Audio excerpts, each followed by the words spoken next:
Sa 9 ang movies sa A Mother on the Age na yung Biyernes, March 29, 6:30 a.m. sa #NPK.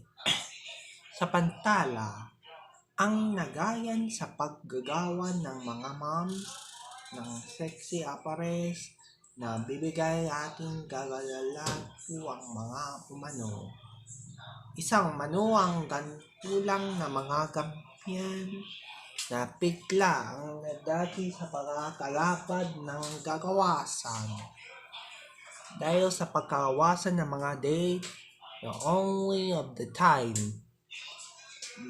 ni a mother of the fitting puksan sa pagkasama na bigla na ating gagawin tag ng hindi umano'y sa 7,405 pesos ng kanya na matutusan. Sa pagtutok kami ang mga alusan na pupuksan ang kanya ng uling pag-aibig at walang issue. Kaya, papanood ang Halloween ng movies sa A Mother on the Age na yung Biyernes, March 29, 6:30 a.m. sa #MPK ang nagayan sa pagbabago ng sisimula.